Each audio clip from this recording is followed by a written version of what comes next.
So within our Taoist practice, there's 5 major animals which aren't single moves like the 5 animal frolic Qigong, or techniques like Xingyi might have 12 animals, but they're ideas that we carry across into practice that can be then used to explain how we incorporate those elements into various exercises, but also can be used to create new exercises, or to look at older exercises like yoga, salute to the sun, and understand them in a different way.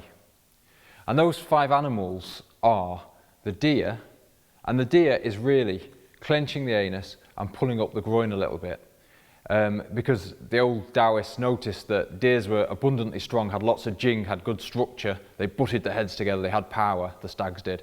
And they noticed that they're full of jing, and one of the things they did as they walked around is they're constantly clenching the anus, and on the stags the testicles are moving a lot. So they learnt that from the stag and the deer.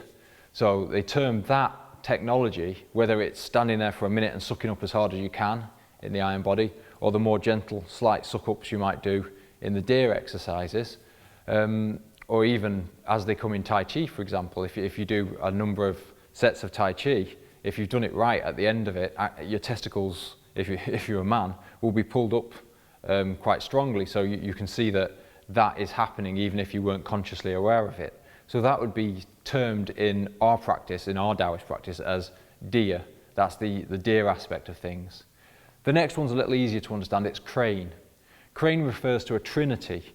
The trinity is mental balance, physical balance, and controlled breath. If you get any one of those trinity correct, the other 2 automatically happen. So for example, if you stand on a balancing beam and try and make your breath out of control, you'll find very quickly that you're going to fall. You'll find very quickly you can't hold your balance. It's an interesting experiment to try, just don't do it too high up. Conversely, if you're about to fall, try and be centered mentally and you'll find it's almost impossible.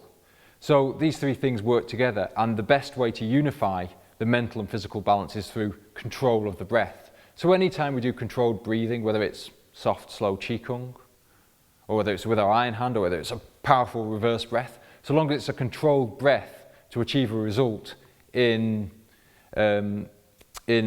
coordination with the body and the mind, then that is seen as the crane aspect. So that's essential to everything we do, really, isn't it? It doesn't really need any further explanation than that. The next one is water buffalo exercise, and that is the flow of the spine, or what in some styles you call spinal whip. So you see when people do exercises that whip the spine and throw the hands out, or when 2 hands come out in Tai Chi, for example, or when you're doing sun salute and you go down towards the ground and up. There you have that movement of the spine opening the Du channel and the Ren channel. The Du channel up the back, the Ren channel down the front, and forcing that lumbar pump, that sacral pump up the spine.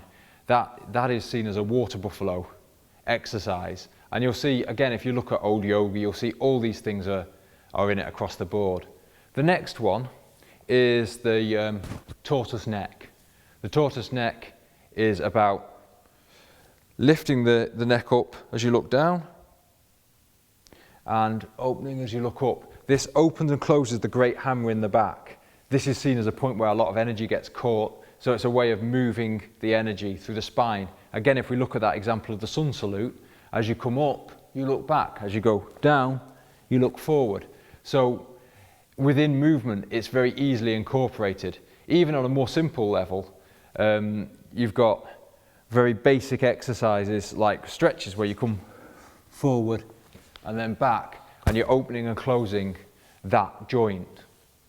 And the last of the animals is eagle eyes, okay? So the eagle eyes refers to where you look, the energy goes. So if you remember in our standing meditation practice, you look straight when you do this exercise, and you look down when you do this exercise. And that's because this one, when I'm looking straight, is going to be bringing energy in. When I look down, it's going to be storing it in the dantian. When I do the 9 heaven exercise, one way of practicing is, as I breathe up, as I breathe in, I look up at my third eye. As I breathe out, I look down. And that's going to make it a lot stronger. So that sort of use would be called eagle eyes. For example, if you want to get theological, you can say, when Jesus said, first look up to heaven if you want to see the kingdom of God, then that's a very clear example of a very good meditation, because simply by looking at the third eye and sitting in a meditative or prayer posture, it very strongly opens that point, and you will over time experience a very different sense of consciousness, which you might want to experiment with when you feel strong enough to assimilate it.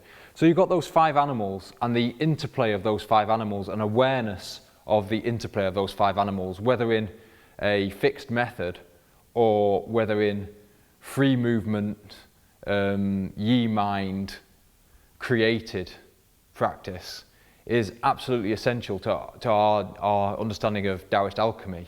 And if you understand those 5 animals, even if I might give you a specific method that uses one or more of them, that doesn't mean that is the animal.